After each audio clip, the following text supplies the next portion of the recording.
when I started this business and it was all on me, it was scary, but at the same time, it's like, oh, I've been here before. I've been here where I had to depend on myself. Like, if I'm going to go out and win this match, it's all on me. Entrepreneurship is scary. I always say I've never been afraid of failure, but I've been afraid of success. When you work for somebody else, when you work in a company, there's always somebody above you can go to for advice. Like, let's say I'm the vice president of a company. There's always the president or the CEO above me that I can go talk to. When you're an entrepreneur, if you're going to be successful, there's nobody else. Like, it's me. That's something I had to get over, was this fear of success and my self-belief.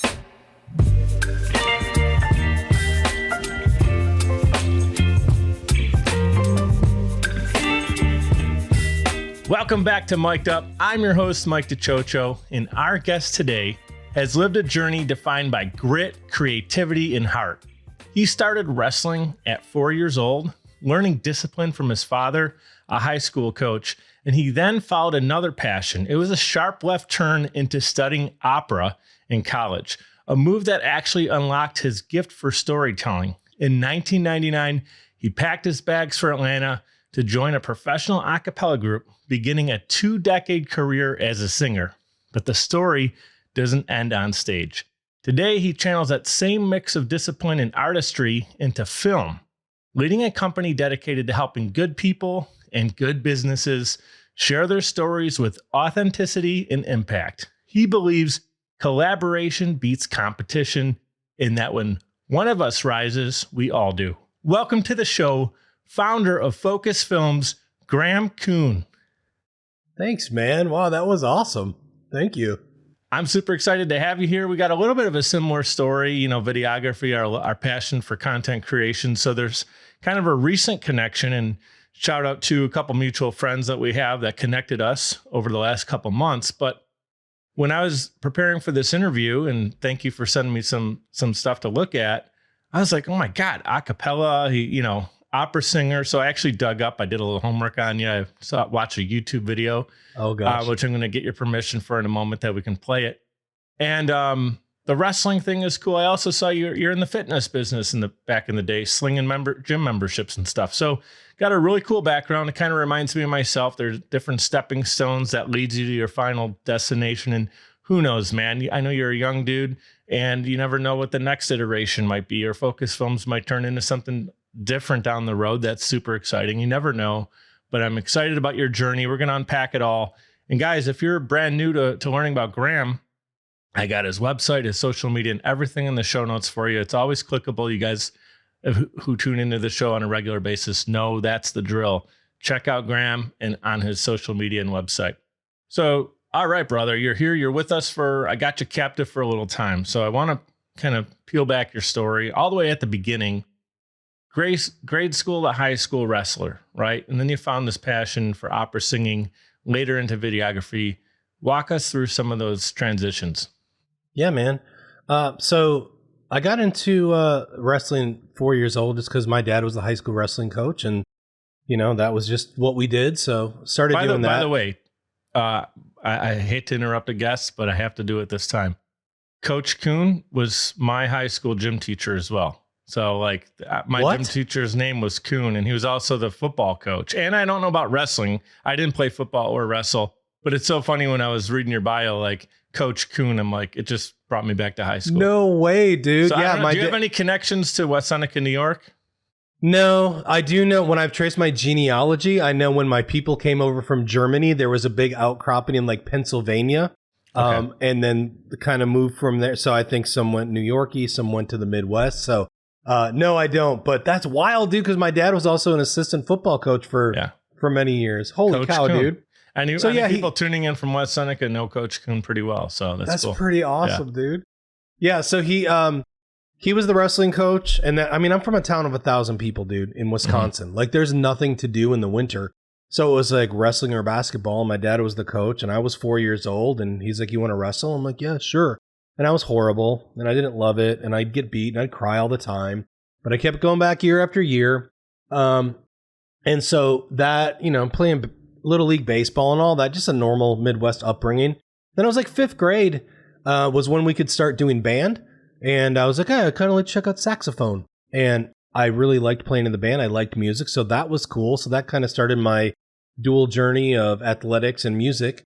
And then in middle school, it was like 8th grade. The high school was doing a musical that it was Bye Bye Birdie, which is like it's like a take on Elvis. And so they needed the high school kids to play the adults. Then they were opening it to middle school kids to be the kids of the adults. And I got a part in that musical because the choir director from the high school knew me through band, and he's like, "Hey, come and audition for this." And I went. I'm like, "Holy crap, I can sing!" That's wild. First time you really sang in front of a crowd. Yeah, I was. I had been in like a summer marching band, like a drum and bugle corps, and a lot of times they would have us sing our parts instead of playing the bugles. And so, I had to match pitch and do all that. So I could like match pitch and whatever, but I never like really sang. Went to this audition. They had me sing this part, and I was 13, 14. So I had like a really high voice. So I got this like lead part that had this really high, just because my voice hadn't changed yet. And so then, I don't know, we did that first show, and I was like, man, I really like this like on stage music, singing and whatever. So long story short, then I went through high school. Our high school wrestling team was really good. We won state all the time. My father's actually in the National Wrestling Hall of Fame. Like, he was kind of a big deal in Wisconsin. Yeah. And but then it was my junior year of high school. I was Tony in West Side Story, and I'm like, oh my gosh, this is what I want to do. And it was like, either I'm going to do vocal music in college or I'm going to do jazz. Like, I wanted to play saxophone, but then I'm like, well, then I got to buy a saxophone. I got to learn how to play flute. I got to learn how to play clarinet. I'm like, all right, I'm going to be a singer. So then how I got into opera, I wanted to wrestle in college, and I wanted to sing in college. And so there was a little liberal arts school about an hour away that had a great conservatory of music, had a decent wrestling program. And so I'm like, this is where I want to go. Well, it turns out that it's classical training there. It's not musical theater. I wanted to go to Broadway, dude. I wanted to like do dance and like show tunes and stuff. I was so immature. I didn't even know what I was doing. I went there. I'm like, wait, we study opera here?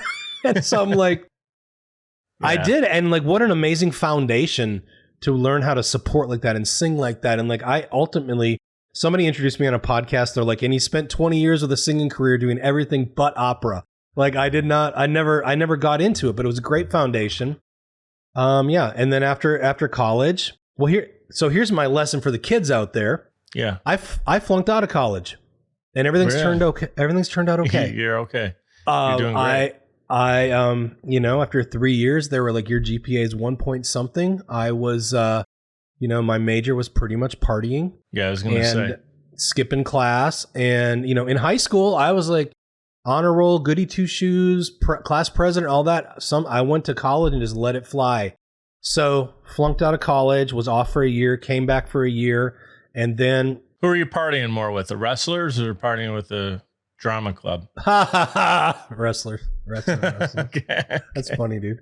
I want to pause you for a second. Go ahead. Because there's a lot there to unpack. First of all, I love the fact that you did follow your heart, and you had this incredible diversion, if that's the right word for it, but like dichotomy, wrestling, opera singing, really just performing on stage. And I love the fact that you did both, because there's parents tuning in right now. Maybe there's some youngsters tuning in right now that know that that's not an easy thing to do, because look, I played snare drum and marching band. I also played drum set and jazz band in school, and I played drums and rock bands and everything. And even just going to band camp, I remember it was like a mockery type thing where like we were really into it and we loved it. And I made some of my best friends in there. But yeah, we'd be playing at the high school football game. And you knew that like as you're walking by with what's that thing on top of your hat? The fluffy thing? The plume? Yeah, the plume. You got your plume bopping around and everyone's kind of like laughing at you. But there's so much talented people in the marching band. It's like, this is where the most talent is on this entire field. I hate to say it, but it was. And we had a great marching band. We came in second place in states, and I always remember my heart being broken there. But after I graduated, they won states many times, and they're champions, which is really cool. Great. Shout out to John Blickwoodell. He came in. He was a really young guy. Came in and turned that program around. Not that it needed much turning around, but he was great. And I believe he's still there kicking butt. So why I say that is I was in band. I knew that the kind of the weirdness they had even to that, and then obviously like boys being in drama and singing opera. And then you're also wrestling. Your wrestling friends, I don't know if that happened. You can share that if you want. But the fact is you went for it. And I want anyone who's listening right now, whether it's your kids or yourself, to who cares what other people think? You know, as this episode comes out, it's in October 2025. It is National or International Bully Prevention Month. And so I just want to take a moment to say, like, follow your passions. Who cares what people think and whatever? Like, you like to sing, you like to wrestle, you had other passions too, and you went and you did it, you know? And it was cool that your dad supported that really early for you. Were your parents supportive of your more musical outlets as well? Yeah, so that's a pretty cool story in that, I mean, of course, with like band, like you're playing saxophone or like you playing drums, like that's kind of cool, actually, you know? Yeah. Then when you start to be like, I'm going to sing and dance on stage, it's like, what? That's different. But so I will tell you, when I came home from the audition when I was in 8th grade, I will never forget my father. You know, he's 5'8", 190 pounds, beefy wrestling coach, ex-football player. I remember he's sitting at the dining room table and he's like eating dinner. And I like came running in. I'm like, I got a part in the High School Musical. Like I was so pumped when I found out. And he just looks at me and he's like, you did what? Yeah. And it was weird. But I mean, he didn't really say anything. I just know it was like caught him off guard. And he's like, wait, so I'm sure he had all these visions in his head. Like, oh my gosh. Yeah. What happened to my boy? Yeah. Mom was always supportive. But then the musical director told me that after the first performance, you know, you would do like a weekend, like Thursday, Friday, Saturday, Sunday. After the Thursday performance, that my father had tears in his eyes and walked up to the director and was like, thank you. Thank you. And ever since that day, he didn't miss a performance. So he had to see it to understand this is not, you know, like he probably grew up and there wasn't a boy. Yeah, no, I mean, he grew up like, working on farms in like small town Wisconsin. Like it was just man's man world. And he didn't know the world of, you know.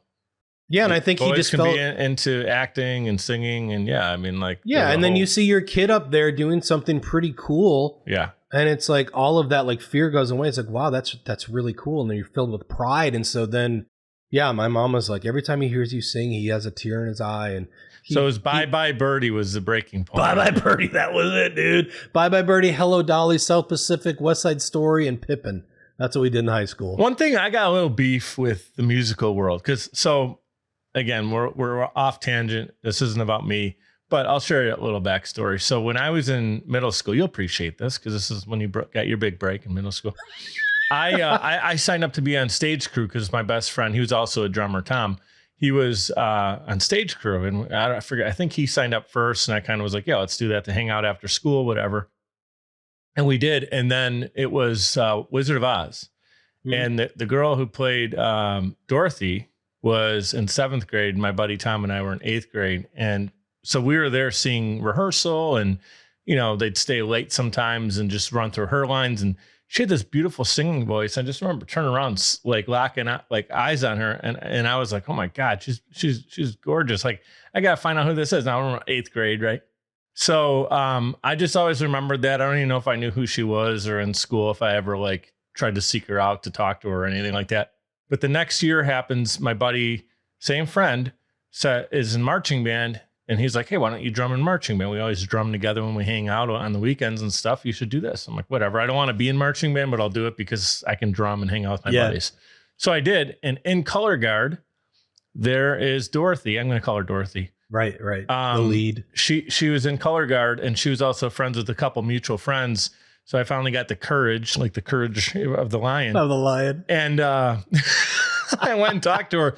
We ended up dating for 3 years in high school. Oh, no way. That's awesome. Shout out to her and her family, and just great people and a great time. Shout out to Dorothy.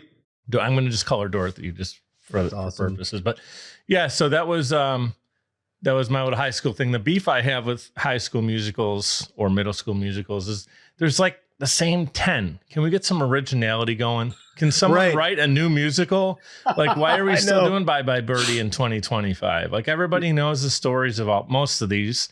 Like Wizard of Oz, we've seen it. Phantom of the Opera, anything goes. Like, I think my high school did the same 5 and then just did the next. And then, recycled them.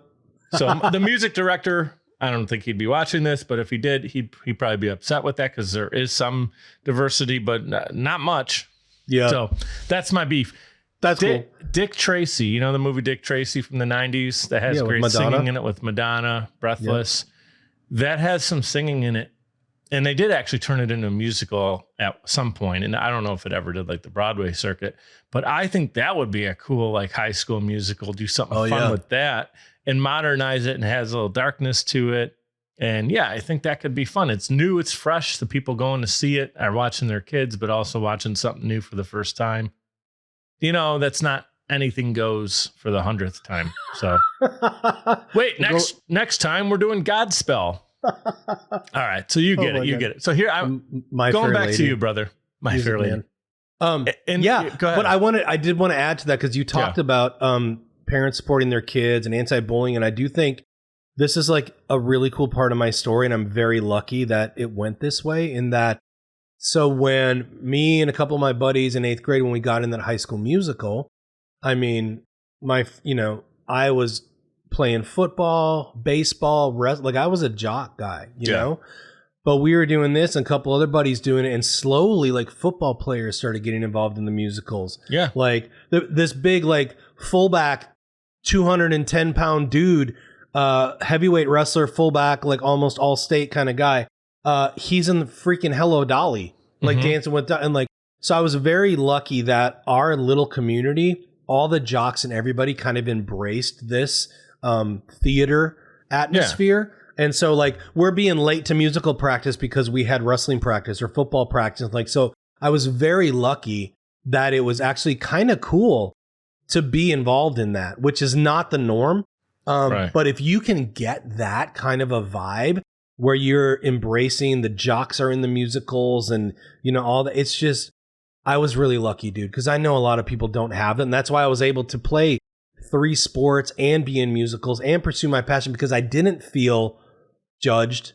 I didn't feel anybody being like that nerdy Graham singing, that band geek. Like, we just didn't have that. If I had that, I don't know that I would have had the guts to pursue that. So all that to say, I had it pretty easy. So I don't want it to sound like I broke the ceiling and I just didn't care what anybody thought. When's the book coming out, Graham? When is the book coming out? Dude, I've actually thought about writing. I started writing a book about a year ago because I think I have some really cool anecdotes. I honestly, I'm saying that jokingly about you being the one who broke the barriers, but no, I do think you should document this and turn it into a book for sure.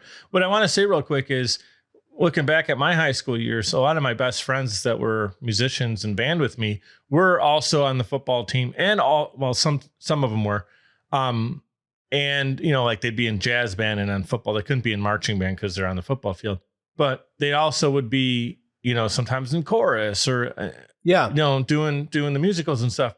And I feel like around that time is when it started, you know, this is back in the early 2000s when the barriers started to be broken a little bit. Now I think I don't know what it's like now in high school, but I'm guessing it's not a big deal anymore. Yeah. Which is great. That's an awesome. Yeah.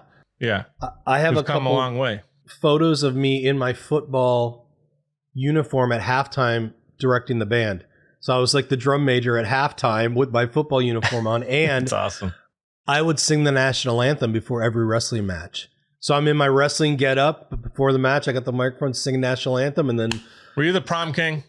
No, I was on prom court, but I was not prom king. All right. I was class president. Damn cool. I was class president though. Yeah, it's not like I'm sure you did pretty well in high school, man. That's awesome that you're. I mean, I was really lucky. I was really popular, but I mean, it doesn't hurt when your dad is like the all-state wrestling coach. Like, I'm not. Yeah, I'm not pick on that kid, anyways. Yeah, I'm not. I wasn't that cool. It's just, you know, my dad was very well known, so I was like just popular. Well, I'm just saying, like, you know, you got the football player out there singing the national anthem. You're obviously extremely talented, so I'm sure you crushed, and then. Yeah, you had all those other cool experiences. Speaking of that, again, the small town feel, 1,100 people. How do you think those small town roots and a lot of your early wrestling, like, you know, the grit that you had to, you said you were losing and kept coming back to it. You were losing and kept coming back to it. You stuck with it. Your dad coached you up. How does that help you prepare for entrepreneurship in the early days of it's not always working out as smoothly as we planned? Mm-hmm. Well, I can tell you that I'm not a quitter. That's for damn sure. That's the first thing. I think that's something that wrestling taught me is that because it's just me and another person on the mat. If I lose, I can't blame anybody. And I lost a lot. And you start to be able to deal with losing. You start to be able to deal with, all right, things didn't go my way. I'm going to work harder next time. You don't just crumble and start blaming everybody. So I think, when I've had setbacks in my business, I just have this mindset of, all right, let's win the next one, and same thing growing up in a small town. And, all of us like worked on farms. We worked on the neighbor's farm. You're baling hay. You're picking stones out of the field in the summer. And like, it's hard freaking work, dude. When you grow up doing that, you just get this work ethic that you're not going to quit. And if something needs to be done, you're going to freaking do it. So when I started this business and it was all on me, it was scary. But at the same time, it's like, oh, I've been here before. I've been here where I had to depend on myself. Like if I'm going to go out and win this match, it's all on me. So entrepreneurship is scary. There's nobody to, I always say I've never been afraid of failure, but I've been afraid of success. And because when you work for somebody else, when you work in a company, there's always somebody above you can go to for advice. Like let's say I'm the vice president of a company. There's always the president or the CEO above me that I can go talk to. When you're an entrepreneur, if you're going to be successful, there's nobody else. Like it's me. And so that's something I had to get over, was this fear of success and my self-belief and my we're always having the right answer. Like, yeah. You don't always my have imposter someone syndrome. to say, is this the right thing for me to do or the wrong thing for me to do? So let's move forward and figure it out. Now, I'm not discrediting mentors. Mentors are super important, and the books you read are important, but books don't respond. That's why I love podcasts. Is you can talk to someone and get a response from it. The book isn't going to do that. Hey, I got a follow-up question about this paragraph. Yeah. But what you're saying is, that bouncing an idea, that's the biggest struggle I think I've had too, because started off as a solopreneur, now with a team, but still I'm the only one on the quote unquote leadership team, right? Is having that other person say, how do we feel about this? And so that's where mastermind groups come in. Have you been a part of any of those? I have. So I learned a lot from a Facebook group that I had joined in like 2019 that was all about video production, but it was about how to serve clients, different types of videos, how to help them make money. It wasn't about what kind of camera you shoot on and all that. It was more mindset and how to be professional and how to serve people. Through that, I got into a mastermind group where all of us were entrepreneurs all over the world. I mean, there were people in Germany, Canada. Every Thursday night, we'd be on a Zoom. Like, man, this happened this week. This happened. What can I do here? This was a win this week. This was a loss. And just helping one another. And like, that was super, super valuable to me. And then like locally for me, one thing I learned from that mastermind was to, like you said in my intro about collaboration over competition, he's like, go make friends with your competitors. And I was like, that's crazy, dude. I want to crush them. I don't want to make friends with the other video guy down the street. And he's like, no, dude. First of all, I live in Atlanta, Georgia with 6 million people. There's plenty of freaking work here for all of us. And once I took on that abundance mindset and became friends with other quote unquote competitors in my area, now I have that tribe. Now I have that network and that mastermind. Like I just had lunch with an owner of a video company yesterday because she's going through some stuff and I had some advice for her, but she is literally my direct competitor. Like we do exactly the same thing from storytelling and serving our clients. But dude, it just aligns with my soul more to have an abundance mindset and help her win than it is for me to gatekeep everything and be to myself, because I might lean on her one day. So having that tribe of people, it makes me feel way more comfortable as an entrepreneur, knowing there's other people that can relate to what I'm going through versus like, of course, my wife knows when revenue is up and revenue is down. But as a business owner, speaking to other business owners and talking about that is really, really helpful. The Amazon delivery guy knows when things are going well and not going so well. That's right. 12 boxes or 2 boxes? Business must be good. I want to pause you right there because what you said is super impactful to a lot of startup entrepreneurs tuning in right now. Graham is crushing it right here. making friends with people doing the same exact thing that you're doing is super important, because who else is going to understand the experience you're going through, the challenge that you're having? I've had great mentors over the last few years, and one of the mistakes I've made, and this isn't anything against the mentors I've had, but none of them were podcasters. None of them were production people. None of them ran agencies. They ran different other successful businesses or personal businesses that they grew and scaled. But in a lot of the things they taught me were personal things I needed to work on for myself, which were great and totally, spot on things I needed to work on. But okay, now I got this client situation, help me through it. And that's where what you're talking about with this other business owner, you guys can help each other out in that. Like, how do you deal with this situation? They've done it. And yeah, if, there's so many people that need what you're doing and aren't even doing a good job with it. So they do actually need you, that you guys can both be quote unquote fat and happy, you know? For sure, dude. To your point about mentors, I was so lucky that first Facebook group that I joined, the mentors in there were video production company owners. Like we That's walked huge. the same walk. And Yeah. I never thought about how important that was until you just said that. Like if I had gotten in some just random mastermind or learning like self-development and all that, but it wasn't specifically, I wonder how things would be different. Because I literally got into a mastermind specifically about what I'm doing now with mentors who had been there before me. Yeah. I never I'm not thought a about gambling that. man, but I'll tell you, I'd put money on the fact that you're further ahead now with more direct mentorship. And Yeah, the I other never thing I thought want to about say that. is, Graham, you were helping this woman. You're just giving your time to her, talking, mostly listening, right? And you didn't do that for yourself, but at the same time, whenever we help someone like that, guess who else benefits from that? We do. Because now you got that experience and it built your confidence a little bit. And when you help someone with a different thing they're dealing with, it builds more confidence in you with working through that situation. So helping someone out, I'm not saying help someone to be selfish about it, but there is that benefit that a lot of times when we just talk to someone and we listen, it absolutely can help us as well. I know we got limited time, so I want to circle back on something I did say earlier, and there may be people tuning in saying their ears perked up when I mentioned Ave Maria. You sang it on your YouTube, one of your YouTube channels. Can we play that real quick? Just a clip from it so people can actually hear that you're not full of BS, man. This is Graham Kuhn, Ave Maria. Enjoy a little clip. We'll be right back. In hora mortis nostrae, in hora mortis nostrae,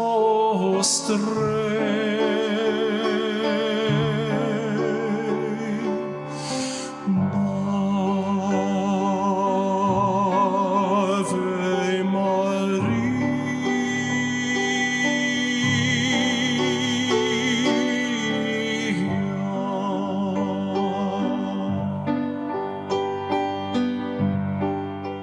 All right, so there you guys got to hear the golden pipes from Graham himself, and you can see that we're not feeding you a bunch of baloney. So from that transition point, I want you to talk about the mindset, Graham, that you had. You shifted, successfully pivoted from 20 years in singing and doing more performance-based, things, and now into entrepreneurship. You've been doing that for a while now, successfully. What was the mindset shift for you that it took to really get in gear to go and do that? Take the leap, if you will. Yeah, man. So in 1999, I moved to Atlanta, like you said, to join that a cappella group. And from there, I started singing in churches. And then I got a job at a church being a choir director. And from there, they found out that I had made videos before. Because like in high school with the wrestling team, I made some like highlights videos. That's actually how I started in video was my dad asked if I could, when I was like 7th, 8th grade, maybe 6th grade, he asked if I could run the camcorder for the high school wrestling team. And I'd make a little highlight film at the end of the year. And I'm like, this is kind of fun. So anyway, when I was working at the church, they were like, oh, you've done videos before? We'd like to start doing videos. So then I became like the video guy, music guy for like the next 10 or 12 years. So then fast forward to like people from the church start calling the office saying, who makes the videos? They're really good. I need one for my business. That starts to snowball. I'm up till 2 a.m. every night editing videos. I'm taking every day of vacation to go on video shoots. My wife is like, dude, something's got to give. And I'm like, oh my gosh, am I going to am I going to quit my job? Like with 3 kids at home. And so we talked about that. We saved up money. We're like, I'm going to do it. And so we went part-time at the job so we could start to dip our toe into business ownership.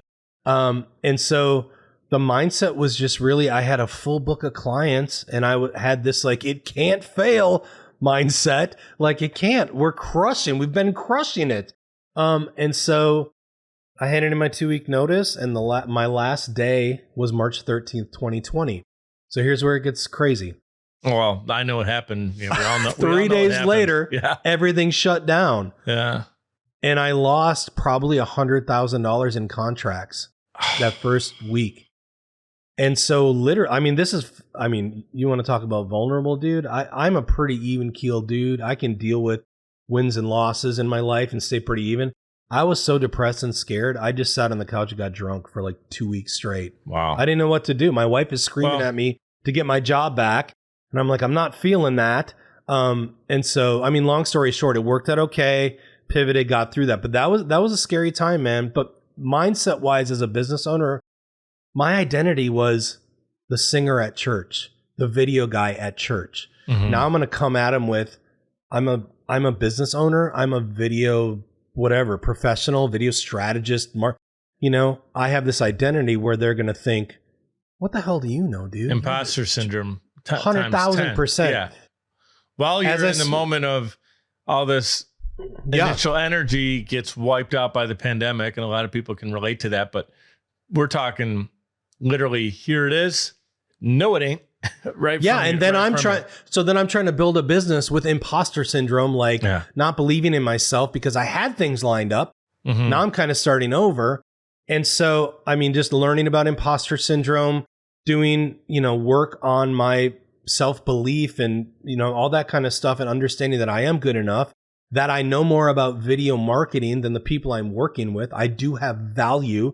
And I remember the moment it finally was just erased was I was working with the chief marketing officer of I think the revenue is like $500 million. It's a big company. Yeah. And I gave him the idea of one of the kinds of videos I do is a brand story video where it's interviewing and talking from the heart. And there's a lot of psychology and authentic and all this. And I kind of pitched it to him, but I was nervous because he's on the cover of magazines and stuff. Like he's a big deal. And he looks at me and he goes, "That is effing genius." And I was like, "What? Wait, what?" And that was like mind blowing to me. This guy who's on this pedestal thought my idea was genius. And that was it. And then from there, I'm like, okay, I know what I'm doing. I can help people. I have value. But yeah, dude, there was a lot of, who am I to do this? I don't deserve this. I'm from a small town in Wisconsin. You're supposed to go to college, get a job, and then retire. Like that's what you do. So, so I always tell people I just backed into this entrepreneurship stuff. It was never the plan, but it's been here's the deal, man. It's important for people tuning in to realize it's okay you had 2 weeks where you're down in the dumps. I'm not saying what you were doing and saying, right, go drink away. No, but I'm saying it's real, and it's real. It's real. You have to sit there for a moment. The important part of that moment, though, is that you get back up off the mat. And that's what you literally did as a kid over and over and over and again. And now different scenario, but as an adult, you're on the mat, you got your butt kicked by a haymaker that you didn't see coming. Nobody did. Well, some people did because they predicted it, but we're not going to go into it. We're not going to go into it. We're not going to go there, but oh my God, I don't want to talk about that ever again. God, but so you got back up and then you continued to move forward and you figured it out. And that's what every great entrepreneur does is you figure it out as you go, you get a little bit better and better. And you got to mistakes happen and they're a good thing. Like in sports, you're in the sports yourself, you played football. It's just like when you get burned on a play, now, you can either stand there the rest of the game and let it destroy you, or you can say, how can I learn from that mistake? So the next time they throw it right there, I can intercept it. Right. Yep. Or I can cut up the field a little different as a receiver. And now I'm ahead of the linebacker instead of getting crushed over the middle. So that's what we do as entrepreneurs. We change we pivot a little bit, we change and we keep going. Yep. One big part of this conversation I'd love to have with you while I got you is storytelling. You mentioned it a few times It's the biggest thing businesses can do with their branding. And of course, their marketing is all part of a continuation of their storytelling. What do you think you can either talk about mistakes that brands make or things they do well? Like you can choose whatever route you want to go. Talk about how important it is and some strategy ideas about how you can do really well with this or what to avoid. Yeah. I'll tell you the nerdy stuff first about why storytelling works. Yeah. If I'm going to tell you that I started this company in 2019 and I was the 2024 Georgia Business Best Videographer and we shoot on Canon cameras, there's two parts of your brain that are lighting up right now because it's just data. Maybe you made a little picture in your head. But if I tell you the story about quitting my job and COVID and like sitting on the couch and all that, I'm telling you this story, there's 7 parts of your brain that are lighting up. And so the more parts of your brain that are lighting up, the more memorable it makes it. And so you're maybe having empathy for me. Poor Graham sitting on the couch being depressed. Or as a dad, like, God, it was probably scary. Yeah. Like you're creating all these things in your brain, so it's just more active. So that's why storytelling is important. It engages more of the brain, makes it more memorable. The biggest mistake that I think companies make is that it's kind of inside out thinking. They're not focused on the customer.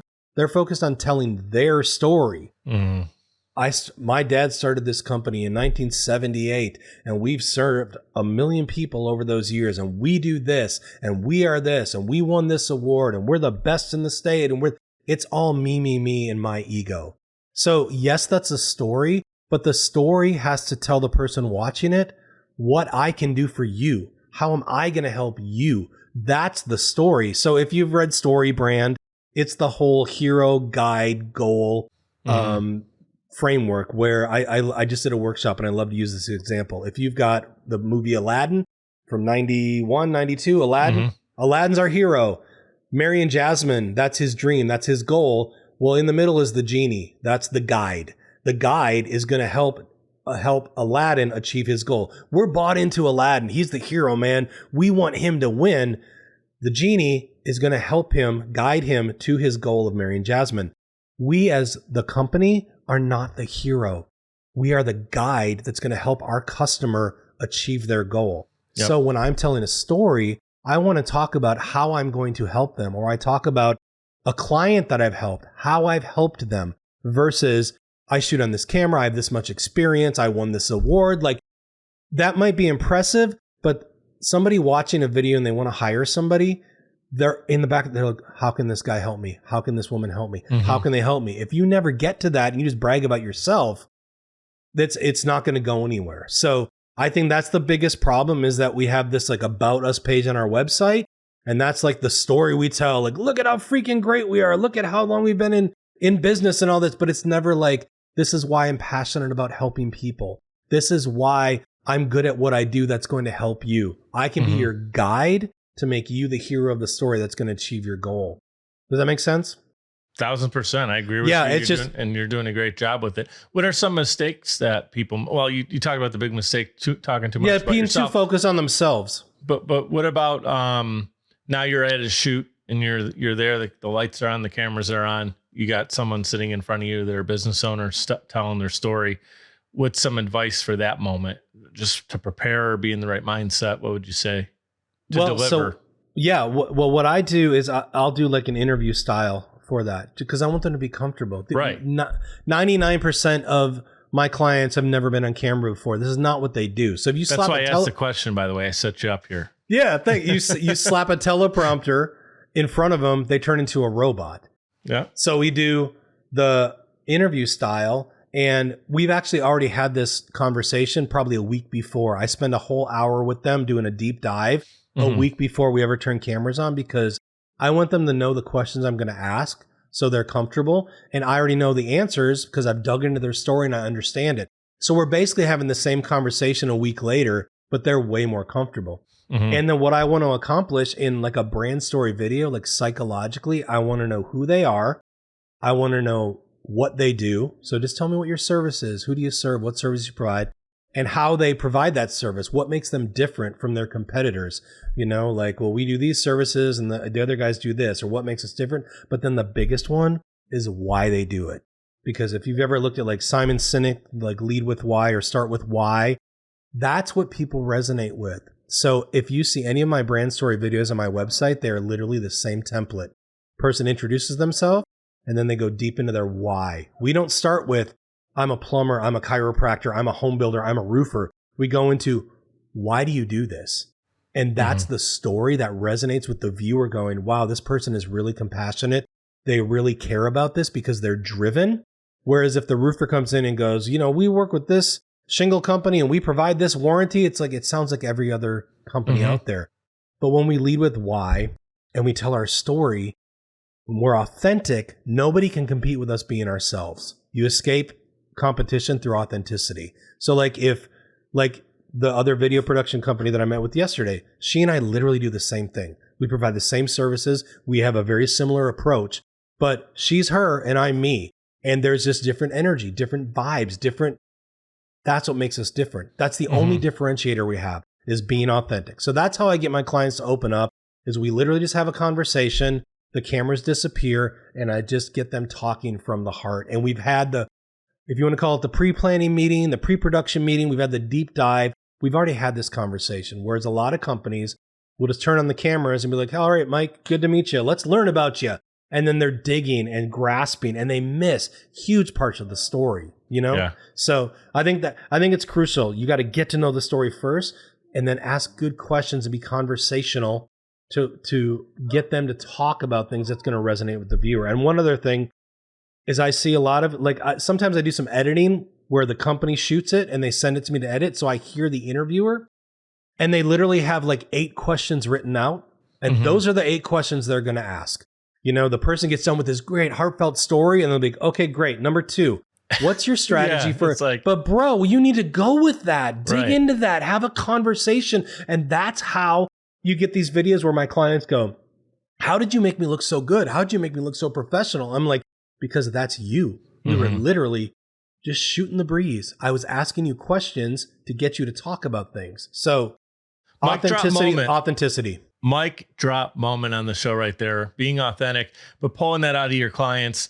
And the difference between you and that other videographer is they're a videographer. And again, I'm not trying to talk negatively of someone, but they were going through the motions and they needed to shoot that day and get some coverage and get some content and get back to the office and start chopping it up. You're more of a storyteller, a filmmaker, if you will, a producer and a director. And when you're working with your client, like they're an actor on set and you're trying to get a performance out of them that's authentic. And a follow-up question is so much more powerful right there than question number 2 that goes somewhere totally different. And this is what podcasting is too. That's why, which by the way, you are really good at that, dude. I've noticed this whole like 50 minutes, like you're so good at flowing and following up and it's so natural. It's so good, dude. This is what I love doing, man. And I appreciate you pointing that out, but I absolutely love what I'm doing. So that's awesome to hear, especially from someone who understands. Yeah, I get it, man. Like it's really awesome. I do want to say like, and those are the times that I get people like tearing up on camera is because we went deep enough. We kept going with that where like, you know, I've had like coaches, I've had home builders that are like, they tear up. They're like, what the hell's going on? And I'm like, ooh, we got there. We got deep enough to that. Like my grandpa was in the wood shop and I used to build things with him and he gave me my first skill saw and now I'm a home builder and all of a sudden they start crying. But if I didn't follow up and dig deep into that, it would never happen. And those moments, dude, they are gold. They are gold. I'm like, please, I really hope we're recording right now. You know? Yeah. No, that's so true. And that's, again, that comfort level comes with time. That pre-planning meeting with you is so smart because it's like that's where the ice breaks, opposed to on camera for the first time.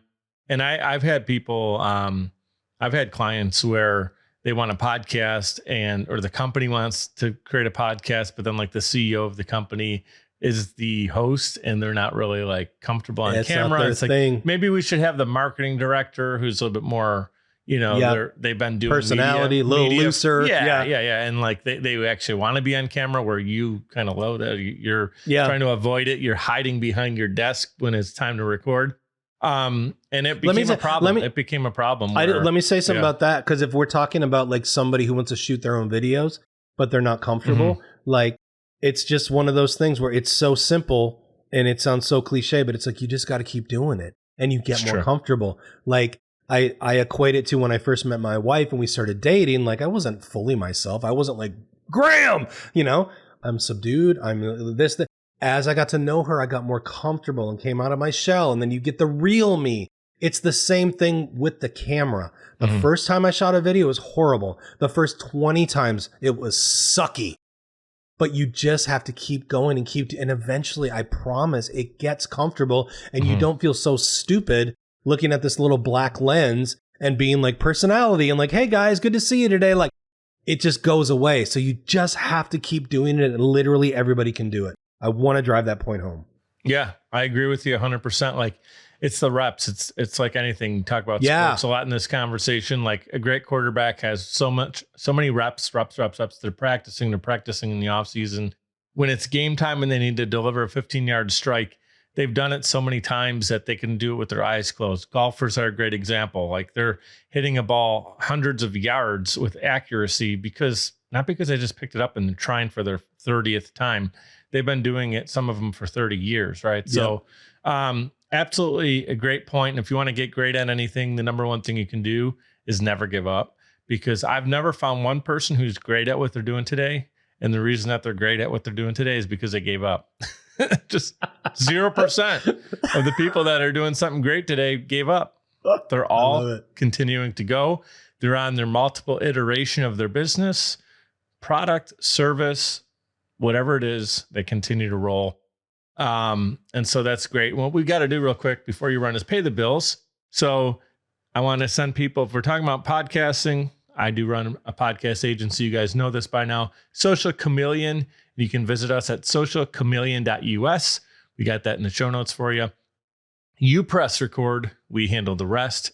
Podcasting done for you. Go to socialchameleon.us. Also, we're recording this on riverside.fm. So our friends over at Riverside are an affiliate and we love them. And that's how we get high quality audio and video. Go to riverside.fm. And the way we get this on Apple and Spotify and all your favorite podcast apps on your phone or on your computer is through libsyn.com. They've been around forever, have a great customer service team, libsyn.com. And we've been using them since I've been podcasting in 2018 or 2019 now. So we love them. And thank you. So back to Graham, last couple minutes, dude, you're, a lot of early stage entrepreneurs, founders tuning in. If you can share anything from your past that you would love to double down on, like you can go back and put more time and energy or resources into it and do it again, even stronger. Or is there anything from your entrepreneurial past that you could do differently? What do you take? What came to mind when I just said that?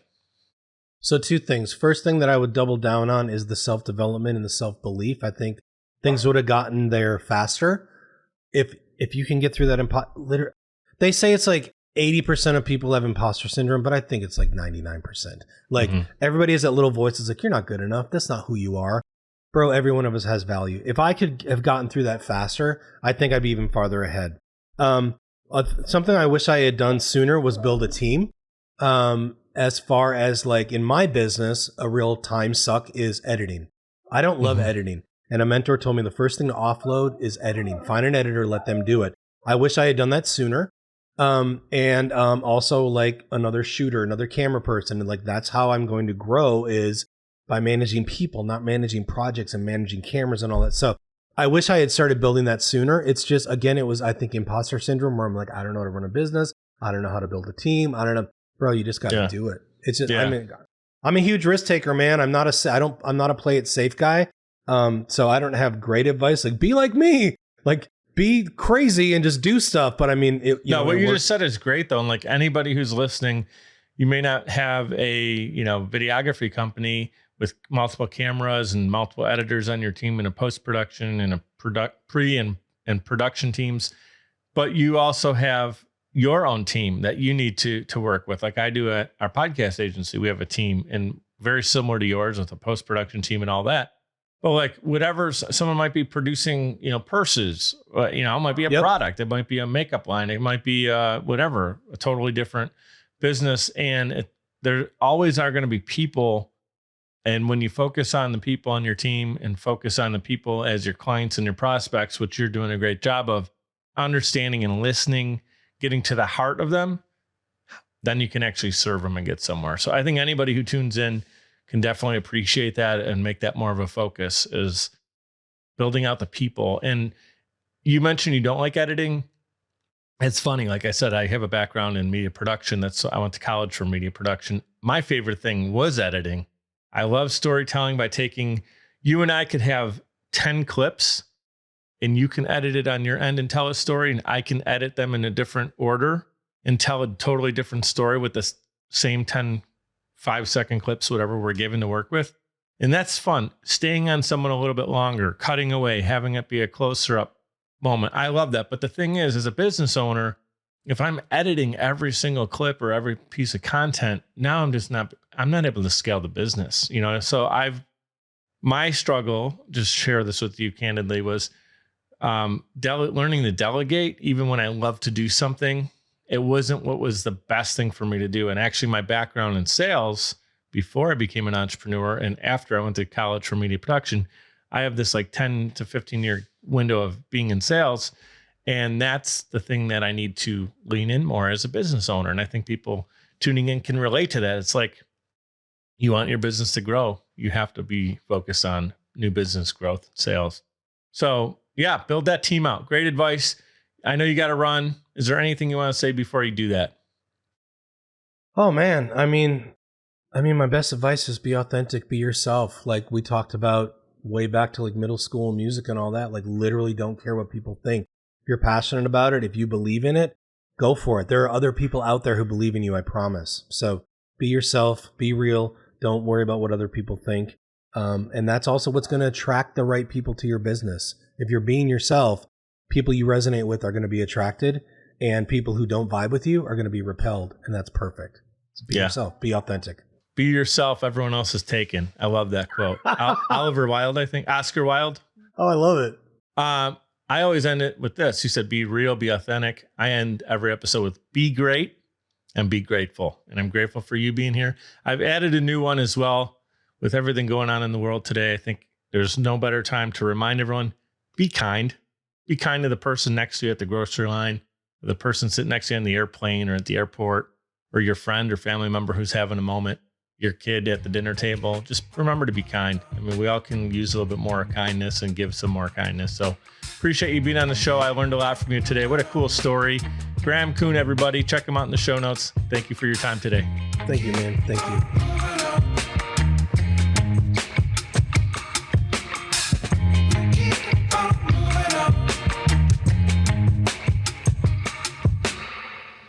Keep on moving on.